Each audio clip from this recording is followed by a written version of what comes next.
I've always hated hotels. Gross carpets, gross beds, gross bathrooms. A germaphobe's nightmare. Next time you're in a hotel, just think about it.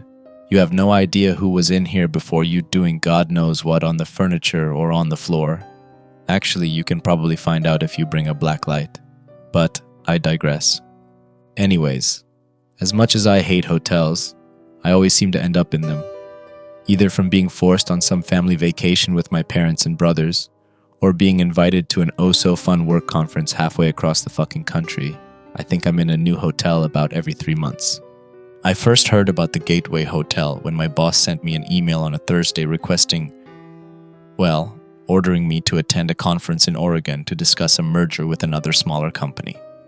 I had just let out a long exhale and accepted the fact that I would be forced yet again to travel across the country to please the biggest prick in the world. At least the pay was good. That very next day at a little past midnight, I pushed open the creaky door to room 415, where I would be staying. I flicked on the light, and it looked just like a regular hotel room on the surface. I placed my luggage on the counter in the little kitchen area and went to sit on the bed to play on my phone until I was tired enough to turn in for the night. Looking up, I noticed a painting of a blonde woman in a bright red dress on the wall opposite of the bed. Inspecting it closer, the lady in the painting was aesthetically beautiful, but something about her didn't seem right. Her hands were tucked in a very unnatural position behind her back, and the way she stood was rather menacing, as if she was about to run out of the painting at me. There was also something about her face. It was twisted in an angry expression, but she still smiled. I could see every one of her unnaturally white teeth. Her eyes seemed to follow me as I walked up to the painting. I was thoroughly unnerved by it. Why would the hotel even put something like this up? I shook my head and took the painting off the nail it hung from. I turned it so it faced away from me, and I propped it up against the wall. I didn't want that staring at me as I slept. Something crinkled beneath me when I sat back down on the bed after taking down the painting, so I stood back up. It was a light blue paper titled, "Welcome to the Gateway Hotel." This is what it said. "We hope that you enjoy your stay at the hotel, but there are some things that you need to know to maximize your fun and your safety. For this reason, the hotel staff has put in place some rules. The rules are as follows. Do not destroy anything in the hotel rooms or move around any furniture. It makes cleaning up afterwards a pain for our lovely cleaning staff, and extra charges will be added to your bill if we find that you have broken this rule. Please do not engage in any intercourse. The staff hates cleaning it up, and there's a hotel specifically made for just that a few blocks away. Do not leave the television on all night. The hotel needs to spend less on the electricity bill to keep all of the lights on. Do not leave uncovered food out in your room. This may attract unwanted attention from critters that can smell the food. Storage in the refrigerator or cabinets is okay, as long as the food is covered. Do not leave your room from 1 a.m. to 4 a.m. This is when the cleaning staff are working on cleaning the halls, but no need to worry, they won't make much noise. If your room's phone rings at 4:14 a.m., do not answer. Try not to track any sand from the beaches in your rooms. It's not easy to get out of the carpet, and it makes some of the hotel staff very unhappy. Keep your blinds closed at night. People have reported others looking into their rooms. From in between 3 a.m. to 4 a.m., you may hear a child's voice begging for help coming from the hallway. It is imperative that you are not be tempted to look out of your peephole and do not leave your room. There is no one that needs assistance at that hour. If you notice a maid with long blonde hair and a red uniform in the hallway staring at you, look away, return to your room, and notify the staff. Our uniforms are light blue. Do not attempt to speak to the maid in red. If the maid is blocking your path to your room, simply return to the lobby via the stairs and not the elevator. She will not attempt to follow you unless you make prolonged eye contact with her. She will take that as an invitation. If you are in the elevator and see a button marked B2, do not push it. We do not have a second basement level. If you do happen to accidentally push it, do not make eye contact or speak with anyone who may get on at that level, no matter what. Stand in front of the buttons on the elevator to prevent them from pushing any. Keep your head down and push the button marked L to reach the lobby, get to the front desk, and inform the person there what has happened. Again, do not make eye contact or speak with any of the passengers that get on at B2. Do not enter room 414 if you see that it is open, even if you hear someone calling for you by name inside. Do not approach the door and don't attempt to close it. Contact the staff immediately and we will take care of it. That room is out of bounds and should be shut and locked at all times. Thank you for choosing the Gateway Hotel. We hope you have a wonderful stay and don't forget to follow the rules. Sincerely, the staff at the Gateway Hotel. What the actual fuck is this? This has to be some kind of stupid prank from a completely irresponsible staff member that thinks it's so funny to scare their guests. I have half a mind to call the front desk and report this idiotic joke. I glanced over at the cheap digital clock on the nightstand. It's almost 12:30 at this point, and I'm really not so much of a stuck-up bitch that I would bother the front desk with something so trivial. I might report it when I leave for my meeting tomorrow. I groaned when I realized that I would have to wake up at 4 a.m. to get ready. Thankfully, I got some sleep on the flight here. I began to get settled into bed. As I lay under the scratchy beige comforter, I couldn't help but look down at the blue paper that now lay on the floor from when I had crumpled it and tossed it towards the trash can. I hate to say it, but I can't really get comfortable thinking about the contents of that paper. I closed my eyes, but immediately opened them again when I realized that I had already broken the first rule. I had taken the creepy painting down from the wall. Hesitantly, I sat up and looked at the wall across from the bed.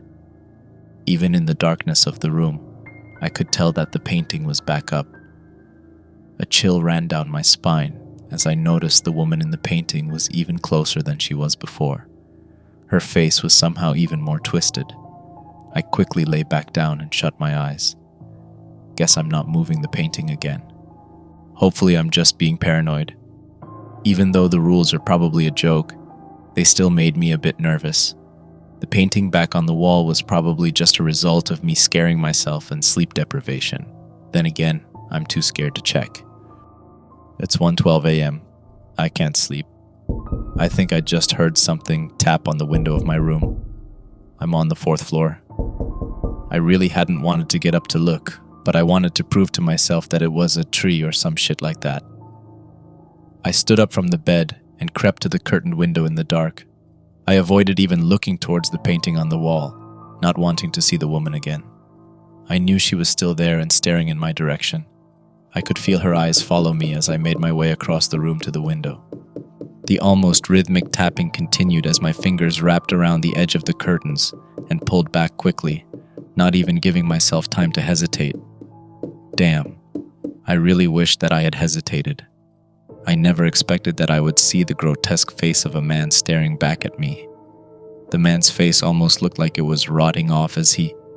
No, it grinned at me, revealing yellow and brown teeth. Its sunken eyes met mine as I stared at the thing clinging to my window and tapping on it with a disgustingly long fingernail attached to a twisted and wrinkled hand. I had really convinced myself that it was going to be a fucking tree tapping on the window, not some fucking zombie guy who had somehow made it up to my window on the 4th floor. I hate to admit it, but I screamed and fell back, landing on the floor. Who wouldn't? There was no balcony outside, and nowhere for this guy to stand to reach my window unless he was fucking Spider-Man.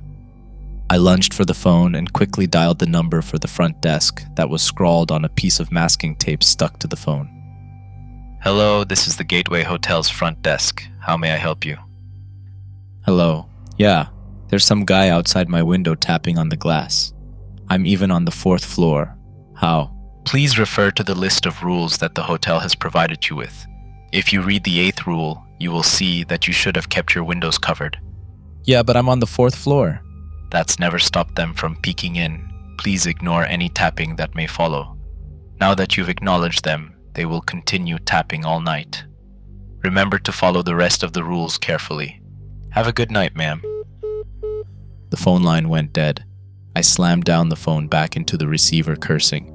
I walked over to where the balled-up rules lay on the floor and picked them up. I smoothed the paper and reread it over and over and over.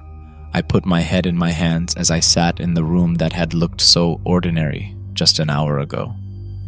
I eventually put the rules on my nightstand and laid down on the bed. I looked over at the digital clock on the nightstand. 1:46 a.m. I jumped and hid under the covers as the tapping on the window started up again. I had tried to sleep, but it proved impossible. The tapping on the window and my growing feeling of fear kept me up for hours. That is, until the alarm on my phone went off at 4 a.m., causing me to almost scream. I got ready for my meeting quickly, anxious to leave the hotel.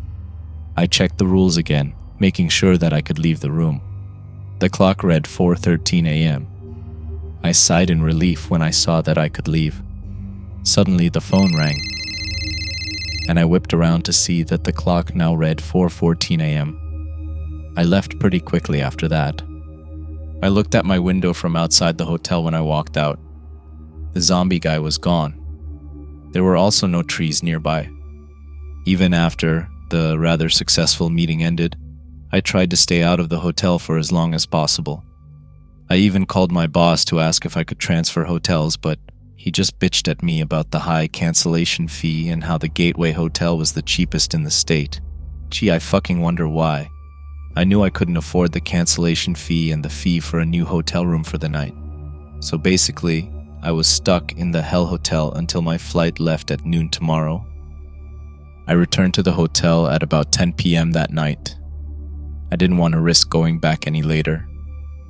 On my way through the empty lobby to the elevator, I asked the front desk about maybe transferring rooms, but they just informed me that all of the rooms were booked. As I walked into the elevator, I suddenly realized that I hadn't seen anyone else in the hotel besides the front desk staff. If they were totally booked, shouldn't I have seen someone by now? Or at least heard them? On my way up to my room, I saw the elevator button for B2. Not surprisingly, I didn't feel any urge to push it. There was so much tension in the air as I walked down the silent, dimly lit hallway to my room. I reached the door and unlocked it with my key. I walked in and turned before I closed the door. My room was right across from 414. The door was closed and it just looked so ordinary. Something about it though, maybe it was just the fact that it was on the list of rules, made me incredibly uneasy. I could have sworn that I saw a flash of red pass my door as I closed it. So here I am, stuck in the Gateway Hotel for another night. Stuck in the room across the hall from the supposed nightmare room. Stuck in the room where some zombie guy was tapping on my window. Stuck in the room with a demon painting. I reread the rules again. As long as I follow them, I should be fine, right? I made sure that my curtains were closed. I double-checked that I didn't leave food out. I didn't push the B2 button in the elevator, and I didn't answer the phone at 4:14 a.m. I just have to make it to noon tomorrow. Something just knocked on my door. It's 1:54 a.m. I'm not supposed to look out of my peephole between 1 and 4, but they're still knocking. I knew that I couldn't open the door or look out of the peephole. I wasn't about to break any rules again. Do not leave your room from 1 a.m. to 4 a.m. I wanted to call the front desk, but based on my prior interaction with them, I knew that they would be completely indifferent to my fear and just tell me to follow the rules again.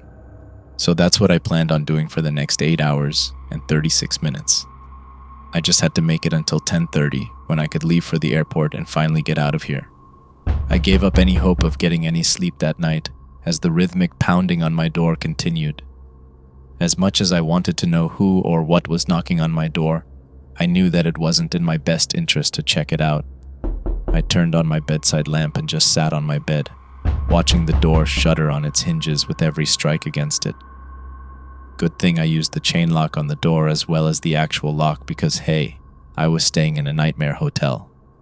I couldn't take my eyes off the door until the pounding finally stopped 6 minutes later at exactly 2 a.m. Everything was quiet for the next hour. No tapping at my window, no knocks on my door, no nothing. Even though I was still right across from the creepiest painting in existence, Thankfully, the woman in it had not moved from her position from the night before, since I hadn't tried to move her again. I was actually beginning to think that I might be able to get some sleep that night until I heard a quiet, muffled male voice call out from the hallway outside my room. "Mama!" It felt like all of the blood in my body turned to ice in that moment. My eyes went wide, and I slowly turned my head to look at my clock. 3:02 a.m. From in between 3 a.m. to 4 a.m., you may hear a child's voice begging for help coming from the hallway. I turned back to face the door again as I heard the child in the hallway began to cry while still crying out, "Mama! Mama!" The crying was slowly getting louder as the child got closer and closer to my door as it made its way down the hallway. My shaking hands curled into fists as the light from the hallway that was pouring under my door was blocked in 2 spots, almost like there was someone standing directly outside of my door. Even then, I still jumped when I heard a soft knock on my door. Excuse me, ma'am? Can you help me find my mama? I'm lost." Oh, hell fucking no. I know all of the other shit that had been going on in this place was terrifying, but this was some next-level horror movie cliche bullshit. Why does it always have to be a creepy demon child, and how the hell does it know that I'm a ma'am? I just stayed silent as I heard another knock on my door. It is imperative that you are not be tempted to look out of your peephole and do not leave your room. There is no one that needs assistance at that hour. "Ma'am, please open the door. I'm scared." Well, fuck me sideways, kiddo. I'm pretty fucking scared too. I just gritted my teeth and ignored the child's increasingly desperate pleas for help continue for the next 20 minutes, until I heard a sniffle and footsteps going past my door. My relief didn't last long, however, because at 3:24 a.m., a loud tap sounded against my window. I jumped again, but quickly calmed myself down. "Oh, it's just your friendly hotel zombie Spider-Man," I told myself as I glared at the curtains that hid the windows from my sight. Surprisingly, I wasn't even that scared this time. I guess it's because I realized that all I had to do was not look at it, and it would leave me alone. Trust me, the desire to look at him again was 100% non-existent. I was more scared of the creepy lady painting at this point. There were no more taps on my window after that, and for the next hour, everything was calm again. I took the time of peace to pack up my few belongings that I had pulled out of my suitcase. I didn't really unpack much, and I bet you can understand why. I just ended up watching the clock on my bedside table at 4:02 a.m. When it hit 4:14 a.m., I braced myself and waited for the ringing of the phone that sat next to the clock. However, this time the call never came. If your room's phone rings at 4:14 a.m., do not answer. 10:30 a.m. couldn't come fast enough. Even though it had been calm and quiet for the past few hours, I hadn't let my guard down yet. That morning at 10 a.m., I cautiously peeked out of my room and stepped out. I dragged my suitcase out of the room and closed and locked the door behind me. I chanced to look at room 414, closed and presumably locked. I took a deep breath, looked down at my shoes, and quickly walked down the dim hallway. I had almost made it to the elevator when I heard a loud unlocking sound behind me. I froze, and almost unconsciously, I turned around. Room 414 was open.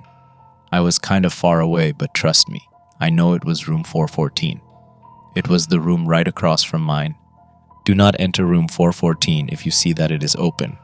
Standing next to the open door was a blonde woman in a red maid uniform. I immediately recognized her. She was the ghastly woman with the angry, twisted face that wore the red dress in the painting.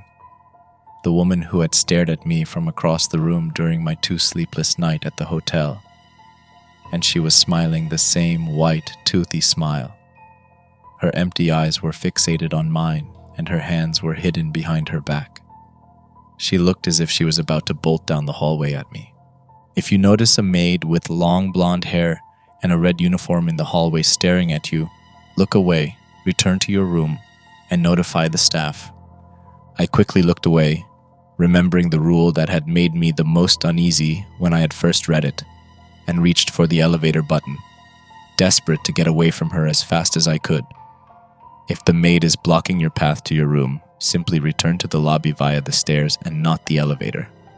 I jerked my hand away from the elevator button and, without looking back, yanked open the door to the stairs and dragged my wheeled suitcase down 4 flights of stairs. I swear, when I got to the bottom and opened the door to get into the lobby, I heard the door to the stairs open above me. She will not attempt to follow you unless you make prolonged eye contact with her. Oh God, did I look at her for too long? Is she... I slammed the door to the stairs behind me, trying not to linger on that idea for too long, and almost threw my key onto the front desk. The 2 workers smiled at me, and one of them said in a slow and amused voice, "Hope you enjoyed your stay." Haha, yeah, I fucking didn't, but I simply said through gritted teeth, "Room 414 is open. Just thought you should know." I left the lobby in a hurry and got into the car that I had called for earlier. It showed up after only 2 minutes, and I wasted no time throwing my bag and myself into it as fast as I could. As the car pulled out of the parking lot, I noticed that it was practically empty, with only 2 cars there. The people at the front desk had told me that the whole hotel was booked just last night, but the parking lot was empty, and I never saw anyone except for the people at the front desk. I shuddered and turned back for one last glance at the hotel. I saw something red in one of the 4th floor windows. I think it was waving at me as the car turned the corner and it disappeared from my sight. She will take that as an invitation. God, I hope that I didn't look at her for too long. It was just a quick glance, right? I didn't even mean to look. How long is too long? How far would she even follow me? I hope I don't have to find out. Hello there, thank you for watching. How did you like the creepy atmosphere in this story? I'm genuinely curious if this story was creepier than usual. Do let me know in the comments below. If you want a similar story, check the story on screen. Lastly, if you've enjoyed the video, don't forget to like and subscribe. Stay creepy and see you in the next story.